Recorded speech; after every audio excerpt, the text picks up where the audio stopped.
और अब बात करेंगे बरेली के नफरती मौलाना की। बात हम तौकीर रजा की कर रहे हैं, जो अपनी तकरीर से आवाम को बरगलाने का लगातार काम करते हैं और सनातन के खिलाफ में षड्यंत्र रचते हैं। और इस बार उन्होंने सामूहिक धर्मांतरण का ऐलान कर दिया है। एक और षड्यंत्र सनातन के खिलाफ रचा है और इसको लेकर हिंदू संगठन लगातार नफरती मौलाना तौकीर रजा का विरोध करते हुए दिखाई दे रहे हैं। आप देखिए इस रिपोर्ट के जरिए।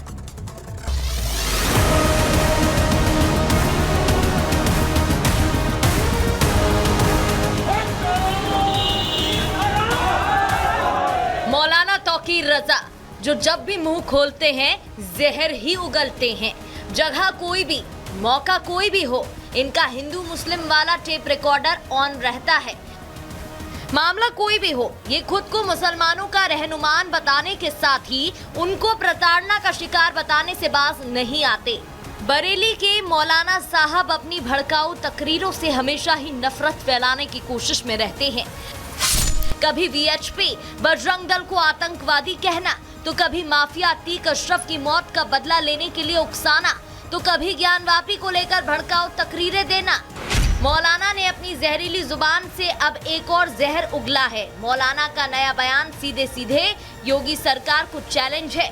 यूपी में धर्म परिवर्तन कानून के खिलाफ जाकर मौलाना साहब धर्मांतरण कराने की बात कह रही हैं, वो भी सामूहिक तौर पर। आने वाली 21 तारीख को खलील हायर सेकेंडरी स्कूल में हम पहले चरण में 5 जोड़े हमने मुंतखब किए हैं। उन लोगों का तो धर्म परिवर्तन की जो प्रक्रिया है वो पूरी की जाएगी और उनका बाकायदा निकाह होगा, सामूहिक निकाह जिसे कहा जाता है, सामूहिक विवाह।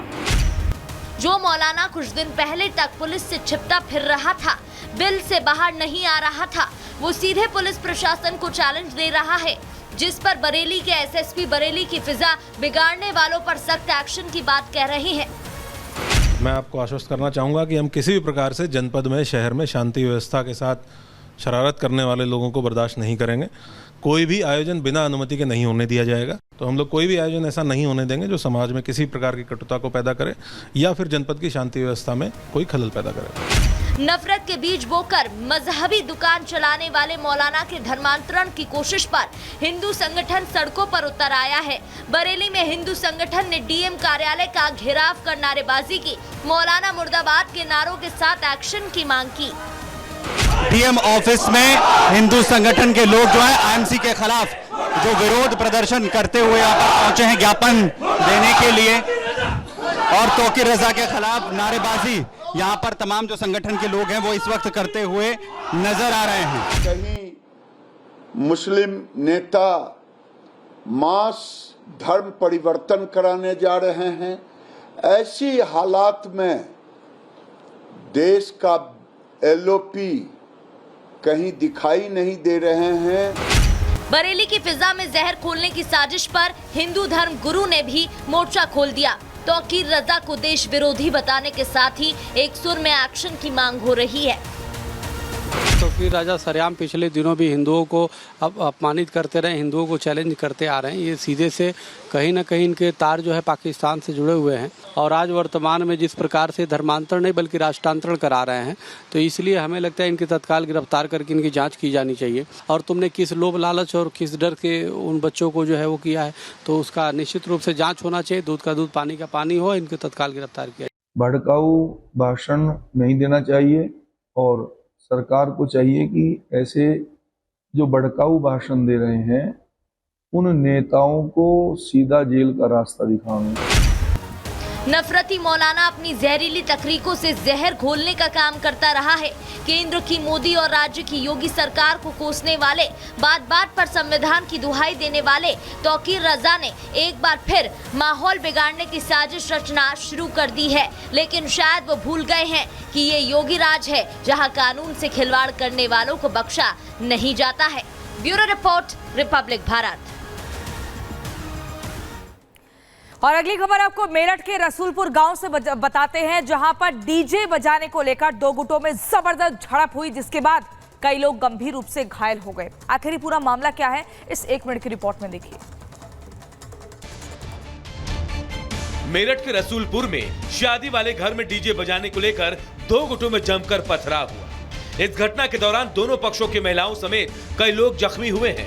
बताया जा रहा है कि मेरठ के फलावदा के गांव रसूलपुर के रहने वाले सचिन की शादी का कार्यक्रम चल रहा था, लेकिन देर रात तक डीजे बजाने को लेकर दो पक्षों के बीच पहले कहासुनी हुई। इसके बाद मामला बढ़ा तो नौबत मारपीट तक आ गई, लेकिन स्थानीय लोगों की पहल पर मामले को रफा दफा कर दिया गया। लेकिन दूसरे दिन जब बारात निकल रही थी उस समय फिर मारपीट शुरू हो गई। देखते ही देखते दोनों तरफ से पथराव शुरू हो गया। एक पक्ष छत से पत्थर फेंक रहा था तो दूसरा पक्ष नीचे से। इस पथराव में महिलाओं समेत कई लोग घायल हुए हैं।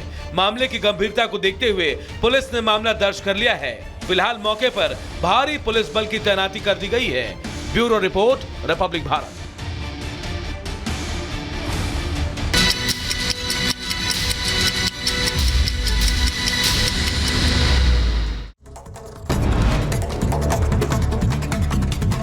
लखनऊ में बुलडोजर एक्शन पर रोक। पंतनगर, अबरार नगर, खुर्रम नगर में नहीं चलेगा बुलडोजर, सीएम योगी ने आश्वासन दिया है।